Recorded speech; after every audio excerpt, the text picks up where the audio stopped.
Welcome to Reinventing Parking, the podcast about parking policy for anyone who wants a better city and better urban transport.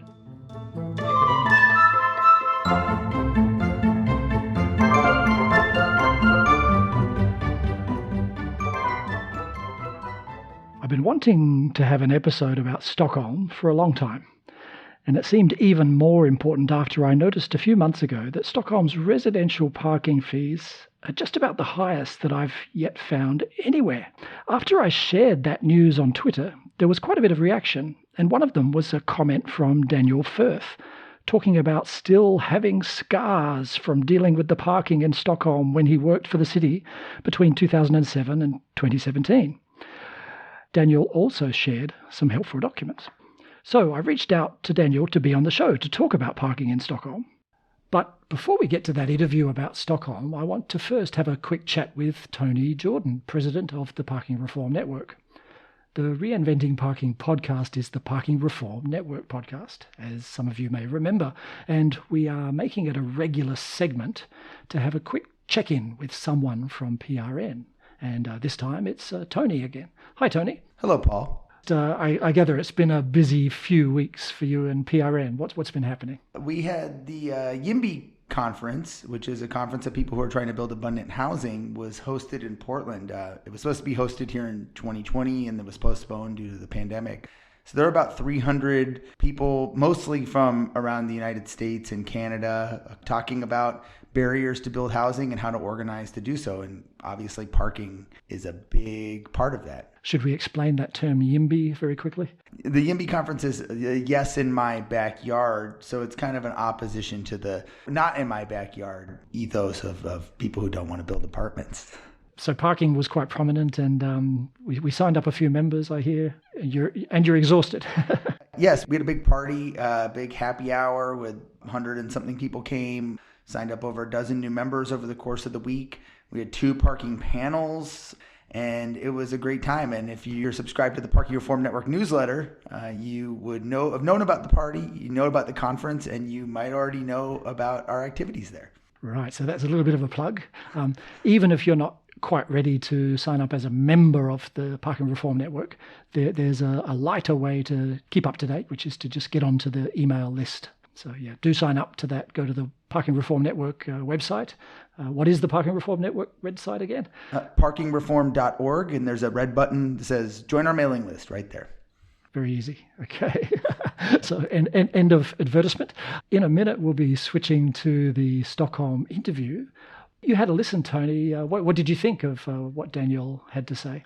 One thing I found really interesting was that while they still require minimum parking requirements in many cases, a minimum amount of car parking, they aren't required to keep it. So they can repurpose the parking. And he mentions a few uses even for below grade underground parking.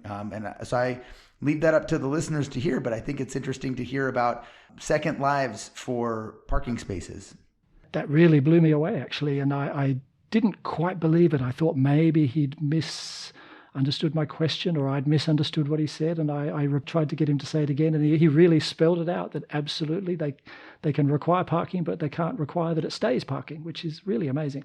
We spoke about a whole bunch of other issues as well, and it actually was really interesting, and I think other cities all over the world have a lot to learn from Stockholm's experience. Right, and they frame the price of their parking permits as a discount for residents. That's right. They said, well, if you were parking there the whole time that space is priced, then it would be so much. But since you're a resident, you're only paying 50 times or so the hourly rate, which is a big discount compared to the many more hours that you would be paying if you had to pay the full rate. I think that's something maybe we can try in other places. Yeah. Okay. I think that's perhaps enough, and we'll get on with our episode about Stockholm. Thanks, Tony. See you next time. Yeah, see you next time. Daniel Firth, welcome to Reinventing Parking. Thank you, Paul. It's great to be here. Daniel is actually much better known for his work on congestion pricing, among other things, in London and Stockholm, and for leading a major study into road pricing in Vancouver. His current role is Program Director, Transport and Urban Planning for C40 Cities, which is a network of mayors for nearly 100 leading cities that are collaborating to deliver urgent action on the climate crisis. Daniel, let's start with those scars that you talked about. I hope you don't mean literal scars from physical attacks. No physical scars, fortunately, but quite a few mental ones. And there were quite a few quite vociferous attacks, for example, on Twitter, for example, from friends on Facebook and on, in social occasions. I had to, at one point, cut ties with one particular friend who was very, very angry about it, and be very clear that I'm quite happy to talk to you about this if you want to book time and come to my office and let's talk about it as citizen to civil servant, but I'm not happy to do that in my social life. Oh dear, the perils of reforming parking. Everybody's got an opinion on parking, yeah. Yes, some of the listeners may be in similar positions to you and maybe can relate. In the most expensive zones, residential permit parking costs 1,100 Swedish kroners per month. That's about US $120. And that comes to about 1,440 US dollars per year. It was a gradual process, but there was a period when those prices really shot up around 2010, I think it was.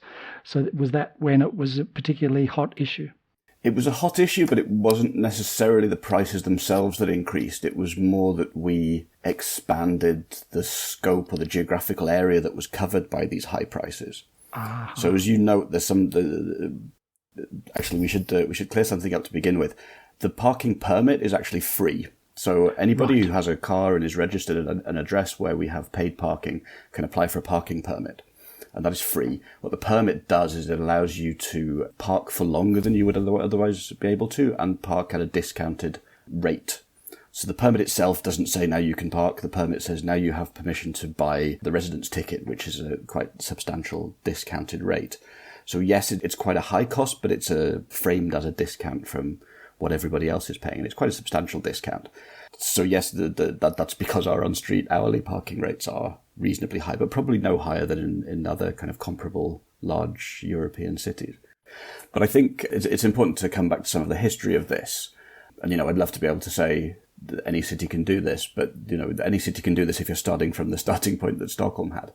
And that is that, from the very beginning when parking legislation was being introduced in the 40s and 50s, residential parking was already then framed as this kind of exceptional measure.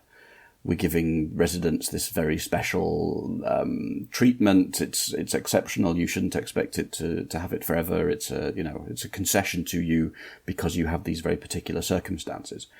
And at the beginning, again, it was fairly restricted to people living in buildings that had absolutely no alternative. If I remember correctly, there's quite a few stories like that where, say, New York City, for example, started out initially, and in the 1940s, they were still rather harsh on parking and residential parking.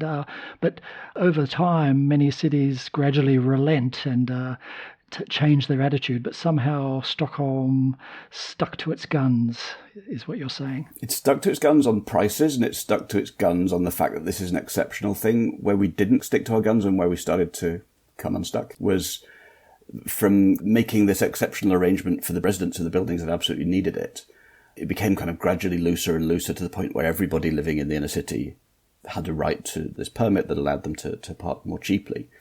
And we see quite clearly in some parts of the city that led to quite a big reduction in the number of parking spaces. So these parking garages that were under people's buildings, if it's much cheaper to park on street, clearly there's a better use for this underground parking space. And it's been turned into warehousing, it's been turned into bars and restaurants, it's been turned into carpet shops and other things that you can put in underground parking spaces, which makes it a much more attractive city.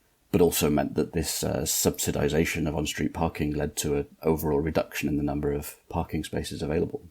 Ah, interesting.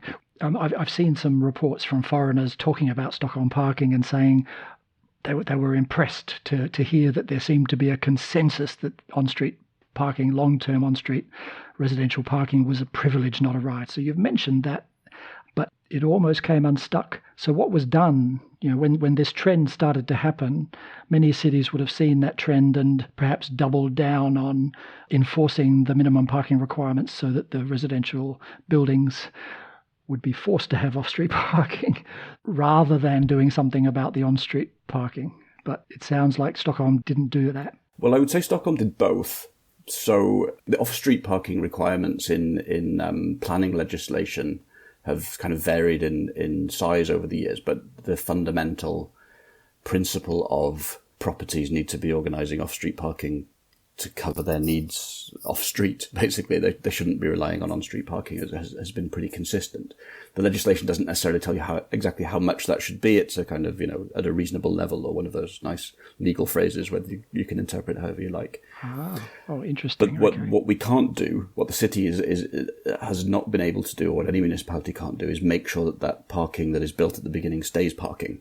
And in particular, if the market is not supporting these off-street parking garages to be filled with cars paying for themselves, then it's difficult to force property owners to carry on maintaining empty parking spaces while the city is at the same time subsidising on-street parking. So I was talking about these garages in parts of the city that have emptied out and been turned into other purposes. That's because the owners of these garages weren't able to kind of financially justify why are we paying to keep these empty spaces that we could do something else much more interesting with. There's actually an aside to that. Obviously, with the recent horrendous events in Ukraine is not very far from Sweden, and it's awoken a lot of concerns about safety. And Sweden had a very large network of bomb shelters. Many of these bomb shelters were parking spaces. So you would take out all the cars and you would use this space as a bomb shelter. People are now starting to realise we might want these bomb shelters again at some point. Hopefully, certainly not. But it's kind of this whole discussion around what we use these cellar parts of buildings for has come full circle, it seems. Interesting. My goodness, yes. I didn't expect we would have a Ukraine war angle on this, but that's a little sobering. Certainly. Yeah, I would hate to think that becomes a new justification for minimum parking requirements on the other hand. So, interesting though. Yeah. Oh boy. I'm actually quite surprised to hear, because that's a slightly unusual attitude to minimum parking mandates where after it's built, the city doesn't necessarily keep enforcing that it remains parking. So that's perhaps in some way quite enlightened. And I guess since we're talking about the parking mandates do also have some other unusual characteristics. If I understand correctly, there's an unusual city-owned company called Stockholm Parking. Yeah, Stockholm Parking just means Stockholm parking, basically. Right. Okay. And if I understand correctly, if a developer or a development can't or feels it would be too expensive to build the required parking with a building, they can talk to Parkering, and Parkering will help them out. How does that work? Yeah, it is quite an interesting part of the parking picture here. So Stockholm Parkering is a municipally owned company. All its board members are elected politicians. It's an interesting position because it's obviously in a competitive market for parking garages, so it can't dump prices. It can't, it can't change the market in that way or impact the market directly. But so it operates more or less commercial parking garages, just like a commercial. Yes, but because it's municipally owned, it means it can have this kind of special position in terms of driving innovation, for example. So Stockholm Parkering is leading the way in putting in charging stations for electric vehicles in its garages. It's led the way in making space available for secure cycle parking. They're trying to turn more of their garages into mobility hubs, basically. So yes, it's kind of within the market, but is also able to do different things because of the directive it gets from its owners. But this particular sorry to interrupt you. Some cities that own parking garages sometimes are tempted to set the prices low as some kind of assistance to the poor motorist citizens. Does Parkering do anything like that? I'm not 100% certain, to be honest. I think that they are possibly able to do that in locations where there is no competition. So what Stockholm Parkering will do is build garages in locations where there is no market. And there they are in a position to kind of, there is no market, so they're setting the price that they think is correct. They're the market making price setter. Okay. Exactly. What they can't do is, or what the city can't do, is subsidise Stockholm Parkering through other revenues. So Stockholm Parkering has to cover its own costs, basically. The city can't come along and give Stockholm Parkering, lots of money in order to subsidise parking in a particular location. Okay. But the question you asked originally, I think, is a really interesting one, because yes, developers who are unable or unwilling, or it would be very difficult or very expensive to build parking under each individual building, are able to come together and go to Stockholm Parkering and say, okay, instead of us spending this money on building this garage, we will give you money. You can build a bigger garage, you can do it more efficiently, you can operate it more efficiently, you've got all the experience you have to do that. And then this becomes a kind of collective garage, I suppose, for the new neighbourhood that's being constructed. Okay, yes. And so in a way, that's like many cities have what the Americans call payments in lieu of parking. Exactly. So it's a little bit like that, but in this case, it goes to parkering. Is parkering required to actually build all of that parking, or does it have discretion to take a look at the area and make its own judgment about how much parking is required? And this would presumably then be public parking rather than parking that is devoted to those particular buildings' own tenants. So there are two things that can happen. One is, yes, Stockholm Parkering, if it has spaces available in another parking structure that they've already constructed or in the process of constructing, can say, thanks, we'll take that money, and yes, it will cover these parking spaces that are actually already constructed somewhere else or in the process of being constructed. The other thing that happens is Stockholm has what are called project-specific and green parking standards. So take a bit of the history of parking standards. There were no parking standards for a long time. Then there was a rather famous study tour of Swedish architects and planners to the US, and they took US parking standards, which at the time the US had very much higher car ownership than Sweden had, imported these ridiculously high, completely unscientific parking standards and tried to apply them in Sweden, and it led to a massive oversupply of parking. So there's been a back and forth on how high parking standards should be for quite some time. Stockholm put together its own, this kind of project-specific and green parking standards in 2015, and it's actually a really interesting structure. You start with a base interval, which is between 0.3 and 0.8, and that's based on actual car ownership in the city. Then you can adjust it down based on location. So if you're close to public transport, if you're close to the city centre, if you have good service around, but also if there are spaces available in other garages nearby, then you can adjust this standard down to the bottom of that range. The project-specific part allows you to change it. If it's lots of small apartments, then you have lower parking. If you have a number of larger apartments, then you tend to have higher parking. If you have student apartments, you can have almost no parking. Then on top of that, there's this called the green parking part, which if you are going to offer mobility services, so a car club or rental bikes or something like that, then you can start to even adjust that further. So the lowest you can get to is to something like 0.2, I think, as a parking standard, if you do everything right. So this is the latest version of the parking standards. Yeah, and I wouldn't call it a parking standard as much as it's a kind of structured negotiation between the city planners and the developers to get to something that is kind of understandable, but also should be quite transparent. So what was happening before is you'd get, in one district, you would have one planner who was particularly enthusiastic and would work with a developer to get to a really low standard. In another district, you'd have a different planner who had a different attitude, and you would be getting very different results in different parts of the city. So just using a standard structured negotiation that would allow us to get to something that was understandable and defensible and most of all transparent for developers. Yes, that sounds fascinating and an interesting model for other cities. We're going to jump around here and there, I think, because I want to double back to those scars again, because you mentioned that one big issue was, okay, the prices rose quite significantly, but even more importantly, you mentioned that the geographical scope broadened so that I think it's the zones 4 and 5 were added. Yep. And in addition, I see that also in 2009, there had been exemptions. So there was free parking for low emission vehicles. Yep. But those exemptions were taken away.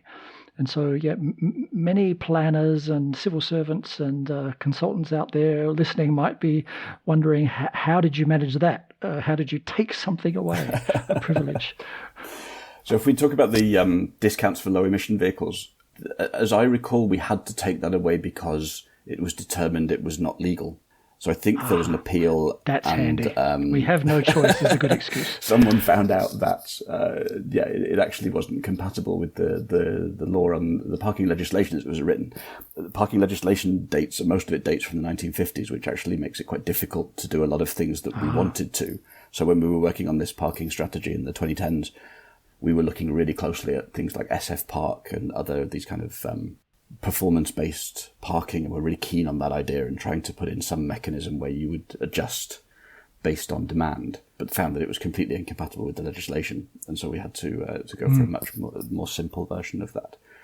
But actually, the parking exemption for low-emission vehicles and the exemption from the congestion charge that was originally put in for low-emission vehicles was really important in driving the growth of low-emission vehicles. And, I think in some ways, ignoring the legal issue, it was a bit of a shame that we took both of those away when we did, because I think you can almost see within the data that there was a consistent rise in the number of low-emission vehicles, and it kind of goes into a bit of a plateau at that point. At some point, these privileges have to be taken away once, as we get a very high percentage. But the timing was perhaps off. I think on reflection, our timing was probably off. You're listening to Reinventing Parking, and I'm speaking with Daniel Firth about parking policy in Stockholm, Sweden. You've got moderate car ownership by rich country standards, but it's by no means low. Permit-based parking costs are quite high, and presumably that's one of the disincentives for owning a car. Yeah. One other parking-related influence on car ownership is whether people who live in apartments, and I gather a pretty big percentage of people in Stockholm do live in apartments, would they generally be paying for their parking as a separate fee from their housing, or is the parking bundled with their housing typically? I would say it's half and half. So if we take the apartment building I live in, I live just outside of the inner city, so I live in one of these areas that the parking charges were expanded to in about 2016. This building was built in about 2000. It's on a deck on top of the metro station. So we had a car until about 2 years ago and were paying to park that in an underground parking garage, not under our building because the metro is there, but under a neighbouring building. And that was costing us about 1,100 krona per month. Now, that's a lot less than the market rate for parking around here, but it's not nothing. You think that's fairly typical of your experience? I think so. The costs seem to vary quite a lot. I think our parking was quite cheap compared to friends we've got who live quite close by who are paying up to 2,000 a month. I know other buildings where it's very, very much cheaper to park. Most people either live in condos or in rental housing. We did actually quite a big survey about the difference between the costs between rental housing and condos. There isn't a lot, but what there is a big difference is depending on when your building was built. I think that comes back to the parking standards. So if your building was built in the 60s and 70s when parking standards were really, really high, then building owners are having trouble filling this parking and therefore they're dumping the price in order to make sure they're at least getting some money out of it. If you live in a building like mine built in the 2000s, then your parking standard is quite low and therefore the cost of parking is consequently higher. And you mentioned that you park in a separate building, or you used to when you had a car. Presumably some of those buildings which have surplus parking could rent it out to people who live in other buildings. Yeah, absolutely. I think that there's some rules around the insurance, and it costs the building owner more in insurance, and therefore that also pumps up the price of parking. But it's allowed. That's very interesting for listeners in other places, that when parking is not super abundant, people find all kinds of interesting arrangements, and markets do their magnificent thing, at least to some extent, even if past regulations and present ones have their thumb on the scales a little bit. Yeah, it's kind of working out what that market is and how it's functioning and not is really, really difficult. And we spent a lot of time in advance of some of these parking changes we made in the 2010s, just trying to get our heads around the data and we were asked by the politicians, come to us with the parking standard and the evidence base to promote it. And it was actually really difficult to put that evidence base together. We did what we could and pieced together the information we had, but we were making a lot of leaps of understanding. You mentioned at the introduction that I'd spent a lot of time working on congestion pricing, and I remember once literally stacking on my desk the number of reports that we had about how congestion pricing works and how you can measure the impact of it. That's like a huge pile, I don't know, a foot high or something. And then all the reports we had on how the parking system that we had for 50, 60 years was working, and it was a tiny, tiny amount. It was quite revealing. That is revealing, isn't it? Because whenever a change is proposed, people say, well, but what will happen? But clearly there's not really enough curiosity to want to find out what will happen, or there would be all these reports. But yeah, I'm glad you mentioned the congestion pricing, because that's actually my next question was the various parking initiatives in the last 20 years or so have been heading in more or less the direction that people like me and the Parking Reform Network, that's, we are the Parking Reform Network official podcast. We advocate, broadly speaking, the kind of things that you've been trying to do, or Stockholm was trying to do. But that was also in the context of some rather bold other things, such as the congestion pricing. I gather there's been public transport regulatory reform, and there was also the Stockholm Urban Mobility Plan of 2012, and very famously, of course, Vision Zero, and I believe you had a big role in Vision Zero in Stockholm. How much was there an interaction between parking issues and those other big issues? The reason that we ended up doing a lot of work on parking in the 2010s was because of the urban mobility strategy. So one of the first things that I was involved in when I came to Stockholm was working on the urban mobility strategy, and we deliberately put in the trail of crumbs that we needed, if you like, or the goals that we needed in order to do something quite radical with the parking management, because we knew that was needed. So there's definitely a very clear connection there. And actually, one of the reasons I was motivated to do that, I was working in London on the congestion charge when that was introduced in 2003, and we were doing lots of stakeholder engagement and outreach. And we were able to say, in London, we've tried everything. We've put in really strict parking regulations with the red routes, which is like banned stopping basically on most major streets. We've done everything we can with the public transport system. We're putting in bus priority. Congestion charging is like it's a really strong tool, but it's the last one we're using because we've tried everything. And there were already very tight parking maximums in central London as well. Yeah, exactly. And I came to Stockholm, and around about the time they were putting in congestion charging, that's one of the reasons I came. And we weren't able to say that. We weren't able to say we've tried everything and congestion charging is the last thing we're doing. The story about how congestion charging happened, we could spend a whole another podcast on, so let's not spend too much time on that. And I may very well invite you to my other podcast, which has been sadly dormant for a while, but there's the Reinventing Transport podcast, which I hope to resurrect very soon, and maybe we'll happy to do that. Book me in for a 5-hour session. I will tell you the whole history of how congestion charging happened in Stockholm. But it was kind of that kind of really sparked my interest in doing something with parking in Stockholm. Was we're putting in this congestion tax, and actually we've kind of jumped over one of the stages we should have tried, which was trying to do something with parking and get the parking management in order, so that we could say, this congestion pricing thing, we know you hate it, but we've really tried everything else and the problem's still there, so let's look at that. And then you asked about the connection to Vision Zero. Mm-hmm. So I think that's really interesting. There wasn't, at the time that we started, a really clear connection to Vision Zero. And it kind of came out in some of the discussions we had internally within the transportation department. So a big part of Vision Zero in the way we were applying it in Stockholm is it's about making streets self-enforcing, or speed limits self-enforcing. That you shouldn't, in effect, need enforcement because the driver should get a very clear signal from the street, sometimes a physical signal, that you shouldn't drive more than 30 or 50 or whatever you've decided the speed limit is. And you can put in things like roundabouts and speed bumps and things to make that happen. But one of the things you put in to make that happen is you narrow the appearance of the street. So there became this trade-off between, we wanted to take out parking on some streets because we wanted to make space for bus lanes and for cycle paths and for wider footways. But at the same time, parking was actually acting as a thing that narrowed the street and therefore probably kept the speeds a little bit lower than they would have been otherwise, because people didn't dare to drive fast for risk of colliding with other cars, quite simply. Interesting, yeah. And then there's also the aspect of the security aspect of, if you're a pedestrian and you have a line of cars between you and the moving cars, there's a sense of protection from that. You have in some ways a barrier in case one of these cars starts to leave the road. Yes, dilemmas, yeah. But I'd actually say that in the end, one of the biggest motivators for a lot of the parking planning, particularly the expansion of paid parking to the outer city, was the housing crisis. And Stockholm, like so many other cities around the world, is facing a really severe housing crisis. We are building houses as quickly as we can everywhere. And if everyone who moves into those houses well, first of all, if we force all those houses to have lots of off-street parking, and at the same time we're allowing on-street parking to be free, it's a double cost for everybody. Basically, it's making everybody upset. Wherever you build more housing, people who are already living in that neighbourhood are worried about the impact on parking.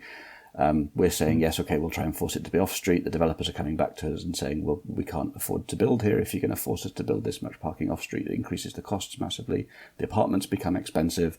So it was kind of one of the big motivators was Stockholm's growing. At the time, Stockholm was one of the fastest growing cities in Europe, and saying, we simply can't have this many cars. There isn't space. We need to do something else. That's interesting, yes. It's often said that reform of parking minimums, abolishing parking mandates is motivated by housing affordability issues, and that's a big part of the agenda in the United States at the moment. But I haven't heard the angle on residential parking permits and pricing parking for residents linked to housing. So that's very interesting. I don't think you can do the one without the other, and that's what we were trying to say to people. You can't only look at parking off street or only look at parking on street. This is part of a system. As a driver, I don't care who owns the piece of parking that I'm parking my car on. I just want to find somewhere to park. So that this part belongs to the city, and this part belongs to Stockholm Parkering, and this part belongs to a private actor, and this part belongs to my condo building. I don't care. I just want somewhere to park. Yes. So we also, as planners, need to treat it as one system. Yes. So you've been speaking very interestingly about parking, but in our test call yesterday, you had a little confession about parking. Do you want to share your confession with the listener as well? You're outing me now. I actually think parking is quite tedious and boring. I don't find parking that interesting. But in the same way, I was. Oh no, I'm sorry. Wounded. You're going to cut me off now. In the same way, I actually was reflecting after I'd confessed that to you. I don't find transport that interesting either, because both of them are, they're derived demands, aren't they? They're about getting people to work. They're about getting people to visit relatives and to, enjoy whatever opportunities the city can offer them. Right. And that's what interests me. It's how do we provide a city, how do we provide a society where people are getting access to what they want, and we're trading off individual needs against collective needs. Yes, that's why I outed you, because I think that's a really important point, and on this podcast perhaps I should mention it and bring it out much more, that why are we doing this? It's for a better city, it's better mobility, better lives for people, more justice. Life could be so much better if we get the parking right, the transport policies right. That they're kind of technocratic and tedious, and they do get mixed up with politics, but there is a really big prize that we should keep our eyes on. Yes. And that's the reason why I am interested in it and why I've spent time on it, is because it's so powerful, but also is so flexible. There are things that we can do in transport, and once you've done it, and you can't change it. So you build a metro line, you build a highway. Your metro line and your highway are going to be there forever, and there are small things you can do to adjust, but nothing fundamental. You put in a system that allows you to take payment, like parking or congestion pricing. You can adjust those prices up and down. You can change the rules. You can, respond to demand. You can respond to big shocks that happen. So, what's happening with energy prices right now, for example, what happened with COVID. You can adjust those prices quite quickly to respond to whatever it is you want to do. Or a new political leadership comes in and says, actually, access for cars isn't that important anymore. What we're interested in is reducing the number of cars, or what we're interested in is tackling CO2 emissions. Find me a policy that does that. And if you've got this kind of thing that you can adjust infinitely almost, then it's just a really, really powerful thing. Yeah. One other thing that caught my eye in the document that you shared with me after our Twitter interaction was that there was some mention of park and ride parking in the Stockholm region. And although it sounds like there is quite a bit of it, there were some doubts about whether that is an effective policy, and whether or not it's achieving what it was intended to achieve. So I kind of mentioned Stockholm is this star-shaped city and has deliberately planned as so. And these points of the stars can be up to about 45 kilometers from the middle of the city. And I think it all depends on where within that star you want to put park and ride. So we had a number of park and ride sites very close to the inner city were put in actually around about the time congestion pricing was introduced. because it was we're giving you alternatives to congestion pricing. So it was part of Singapore did a very similar thing in the 1970s. Exactly. And they were empty. They were not used. Yeah. Yes, it was sugaring the pill quite a lot. So our park and ride sites were quite well used. What we found was that it wasn't necessarily people who were parking and riding. A lot of them were, it was kind of providing parking for people who lived locally, for example. But also we did some surveys amongst people using those park and rides to find out that, most of them had driven past 4 or 5 other park and rides further out to get to this park and ride very close to the centre so they could minimise the amount of time they were using public transport, which again slightly defeats the object. Yes. But the reason we did those surveys comes back to the fact that Stockholm was growing really rapidly, and there are just way better uses for land close to the centre of Stockholm, close to good transit, than giving it up for free parking. These sites were just in massive demand to build housing, to build apartments, to build offices, to build other facilities, and we wanted to get rid of them. So it was, let's work out how well these things are being used. Turns out not particularly well, or certainly not for the purpose we intended. So yes, it's okay to probably convert most of them into something else. And a useful lesson for other cities. Yes, absolutely. So native speakers of English who are listening will detect from your accent that either you've lived for a long part of your life in the UK, or you're actually a Brit from the north of England.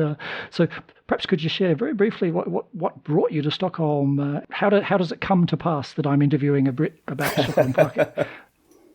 Yeah, you found me out. I was born and grew up in Manchester. Large city in the north of England, about 2.5 million people, in the very suburban household with, at times, 2 cars.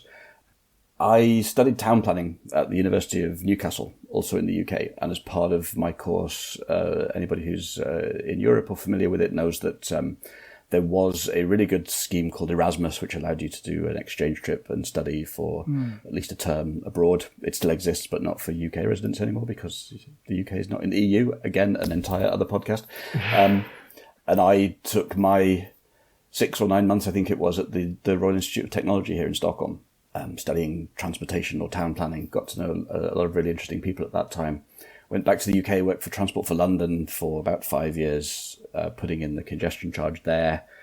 During that time, Stockholm decided they were going to put in a congestion charge. Because I knew some of the people involved, I was became this informal liaison between Stockholm and London in the introduction of congestion charging. And at the end of that was basically offered the job to come and live here. So I did that, thinking I'll do that for a couple of years.